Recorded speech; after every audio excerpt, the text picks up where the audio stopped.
Welcome to HortTube. My name is Jim Putnam. This is the weekly landscape update video I do on this house that I moved into in Raleigh, North Carolina, Zone 7B, back in the late fall. It has come a long way, and there's a playlist on my channel that has all the videos that have been done for this landscaping project, and I'll link that playlist up here in the corner. If you're watching on YouTube, you can catch up.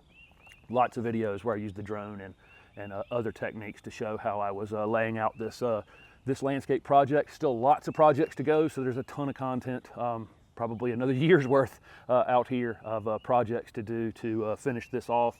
I just got this Golden Falls Redbud in the ground. I had gotten this as a bare root tree, and I did not want to put it directly in this clay, completely bare root, so I had it in that 10-gallon container for, I don't know, several months now, and it had finally rooted out. I got it planted real quick. Let me see if I can get the camera to focus. You can see the kind of soil that I have here, which is this really heavy red clay.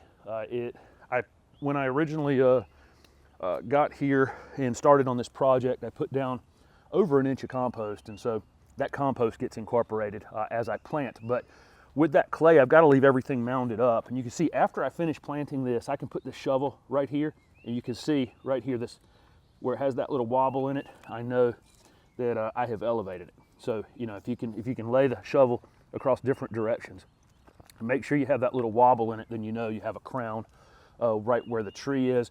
This Golden Falls Redbud is grafted, and I definitely don't want to cover that graft up. Anything that ever grows below that graft, hopefully it never does, but if anything ever grows below that graft, it is not a Golden Falls Redbud. The Golden Falls Redbud is actually grafted onto another Redbud variety. So if I ever saw any solid green coming from this base, I'd get it cut off very quickly. Hopefully that never happens. I may go ahead and take a couple of these bottom branches off. There's really no point in having these ones that are right down here at the ground, but I don't know. We'll see. Let me show you the rest of the things I've been tackling in the last few days. So if you've been watching these weekly landscape update videos, you know that I had potatoes here. I harvested those yesterday. Got quite a few. These are only 7-gallon grow bags. I'd like to use 15 or 25-gallon grow bags. I am going to have a separate video on how I went about starting those seed potatoes all the way through being finished over here. Some of the plants were dying back, but not all. And when they start dying back is when I like to harvest them. But not all had died back. And a lesson learned here, I used 3 different varieties of potatoes, and I didn't think about it as I was putting them in the bags that each variety might in fact grow at a different pace and die back at a different time. And so I think that's why some of them have died back and some of them have not. Lesson learned there. I definitely will use separate bags for separate varieties of potatoes in the future. I thought it would kind of be cool to pull out the different color potatoes out of the same bags, but like I say, lesson learned. I had never done that before. I'd always done just one variety at the time. Anyway, so I'm going to put these grow bags right back in place, and I'm going to put cucumbers in them that will climb, and I'm going to let them climb on this chain link fence. If you followed along, this chain link fence won't be here for that much longer, but it is part of the backdrop now, and I'm going to use it to grow on. I've got green beans that are up to the top of it over here, and some other cucumbers that are in the ground over here, but I've had a rabbit eating them. I've had some grazing mammal issues in here for the last few weeks. I've got a doe that's living back here in the woods behind me. Is eating a hosta out of a container over there, and several other things. And then I've got rabbits coming in here messing with my okra. I've been putting pots on the top of them at night. Once they get some size on them, they'll be fine, but initially they were eating them down to nubs and a few other things. So I've got to figure out some controls on that. And when I put this fence back in, I think I will have it solid in the bottom 3 feet or so, just for the rabbits. I don't really want to put a fence tall enough to keep out the deer. So I don't know. I don't think I'll always have deer here. I mean, I am literally in the middle of the city, but there is about a 4 to 6 acre lot here behind me that's never been developed. So anyway, I'm going to put these bags, or they've already been filled. This is the same exact thing I did with the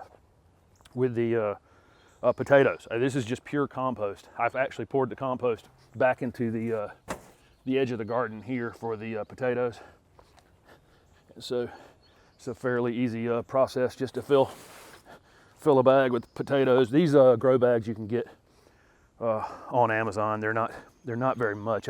This is, I don't want to exaggerate. I think this is the 4th time I've used these particular bags. Just don't buy the cheapest ones.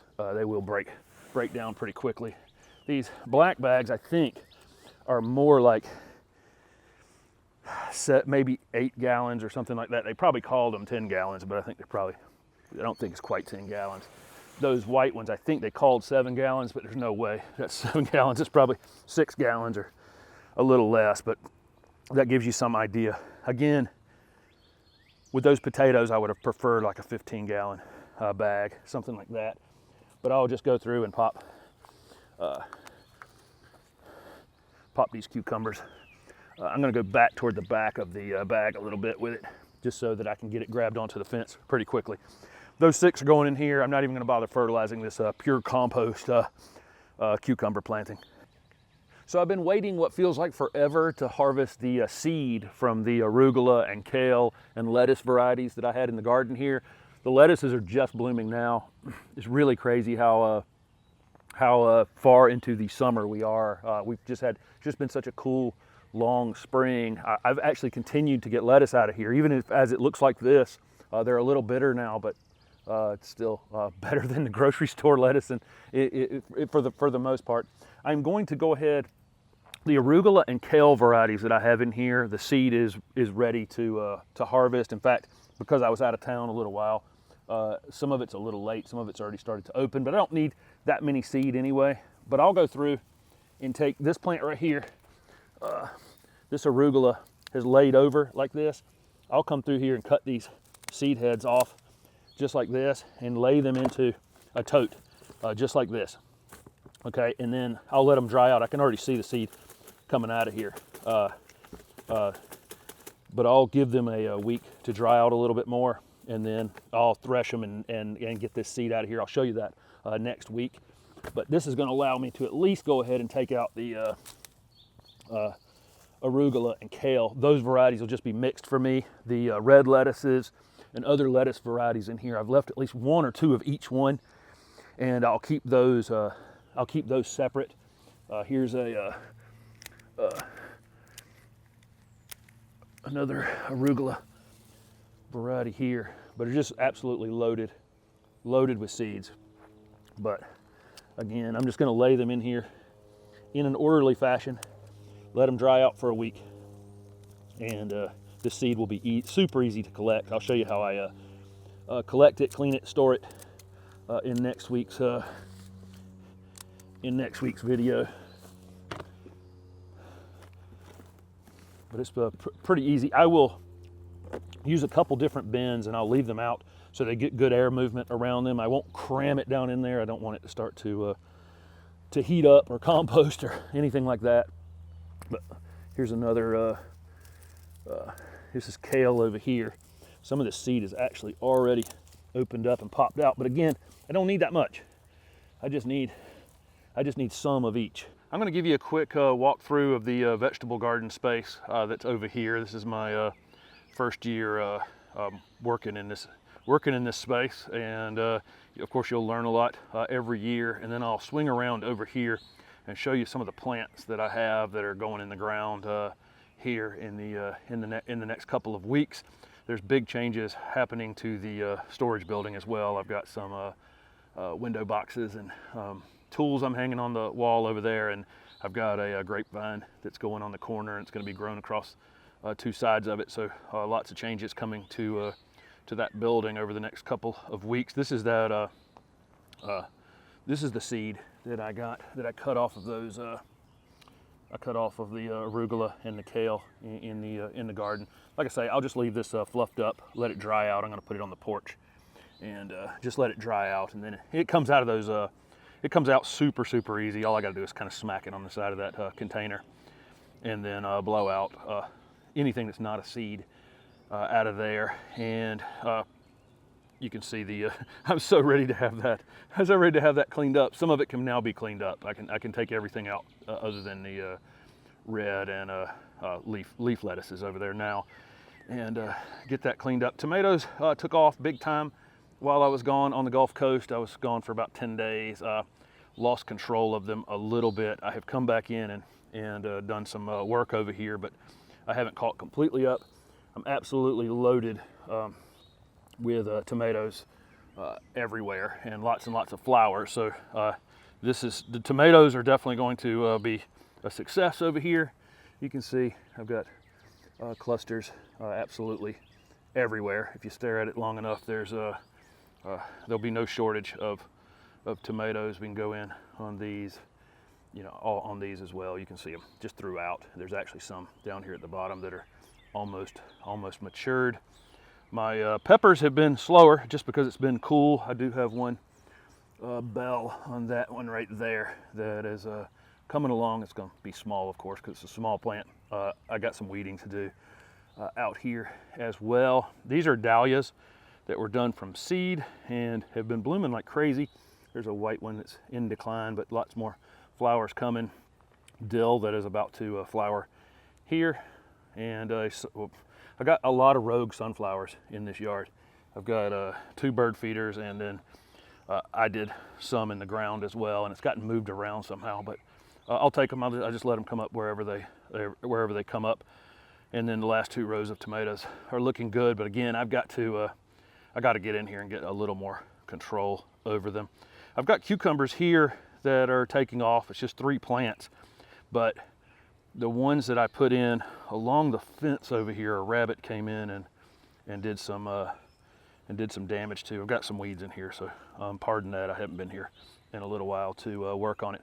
But my cucumber plants that are along the fence right here, and again, this fence is not going to be here permanently, but there's weeds along here. But the cucumbers, they've just eaten off the tops of them.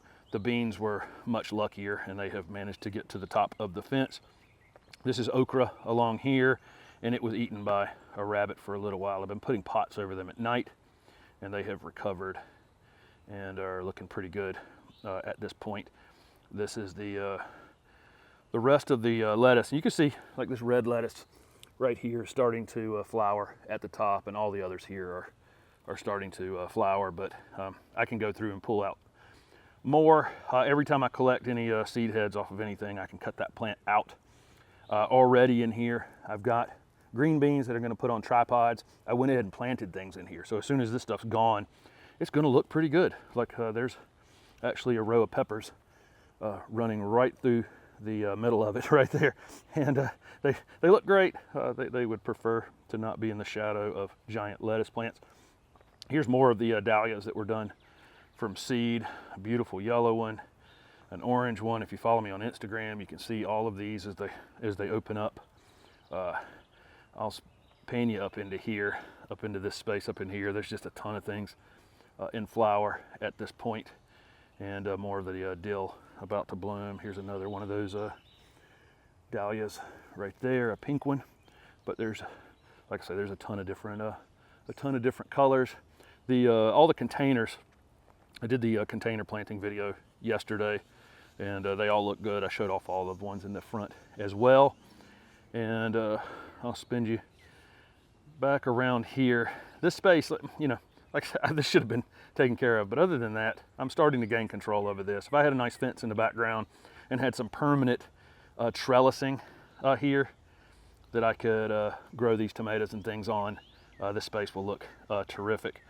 Okay, coming around this way, I brought back from the Gulf Coast a few new blueberries. I haven't planted any blueberries in this yard yet, so there's going to be a blueberry planting video, and I think there's going to be a fruit plant video, because I have grape, blueberries. I've got, let's see, there's a couple more blueberry varieties right there. There's a pineapple guava right there, and several other. I've got figs in the ground. Oh, there's another fig right there. So at some point I'll show you all the fruit plants I'm adding into the yard in a single video and talk about them. I brought back this Calicarpa Americana. This is from Buddy Lee. It's a white berrying American beauty berry I'm going to put in the front yard. I've got this orange Osmanthus fragrance right here. This is about to go in the ground, and I'll shoot a video for it when I do that. I shot a video with Pat McCracken, who actually came up with the Sunshine Ligustrum and that Touch of Gold holly, and right there. And he's got this new Stellar Ruby magnolia right here, which is actually still blooming well into summer. Right there, as a flower is coming on it. Shot a video with him the other day for this piece, and it's going to get planted in the yard. I brought back this pink Cirilla Buddy Lee had from Louisiana, but I showed that Cirilla a few weeks ago at Denny Werner's house. But there's a pink variety right there, and lots of other things. I've actually got some plants that got to shoot videos for that haven't even been released yet in this grouping, and a lot of it will be going in the ground over the next few weeks. I won't move on to talking about the shed before I mention this Senecio here because I know I'll get questions about it. It's actually going in that container, and I'm going to do some other succulents in there with that, and I'll talk about that Senecio when I plant it in that container. For next week's update video, this building will be dressed out, I hope. I've got some window boxes. I've got to get them mounted. This one right here will go somewhere right in that area. I've got a grapevine here. This is an ever-bearing grape called razzmatazz. There's actually a video coming for this grapevine before, and it is absolutely loaded with grapes. Absolutely loaded with grapes. This is an ever-bearing grape that just continues to produce grapes. I'm going to grow it up the side here and across there and back that way along there, but it's going to get planted on this corner. Over here, I've got another window box, a wider one that's going under this window right here. I've got an oak tree metal piece that's going to go up here. It hasn't come yet. I've got some very old garden tools. I'm going to shellac these or polyurethane the handles on them, and they're going to get hung. They're going to get hung on the side here like this, and several other things that are going on this building this next week. So hopefully this thing will be completely dressed out. I actually need to put another coat of paint on the trim, on the white trim on this thing.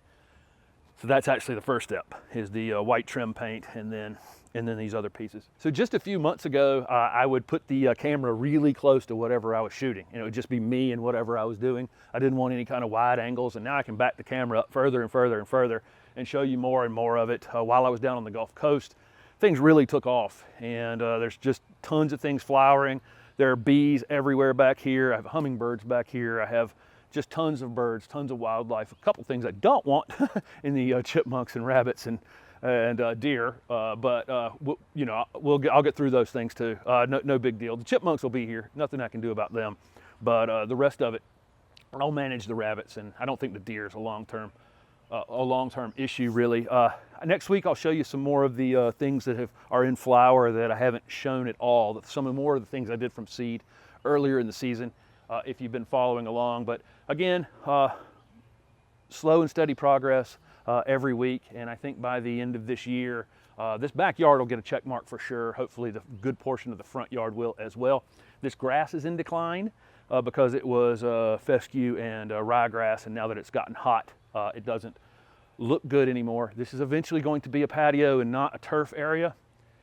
It's within the realm of possibility. I just don't know when I'm going to get the stonework, considering all of the other things I have going on and other opportunities I have to go and show you things in other places that I may sod this. And so you may, within the next 2 weeks or so, see a sodding video for sodding this and the piece that I'm doing in the front out there. I'm going to sod them with centipede turf, I think. And then this can be centipede for the next, whatever. You know, through next summer. It may be that I end up just incorporating the stones into the centipede turf.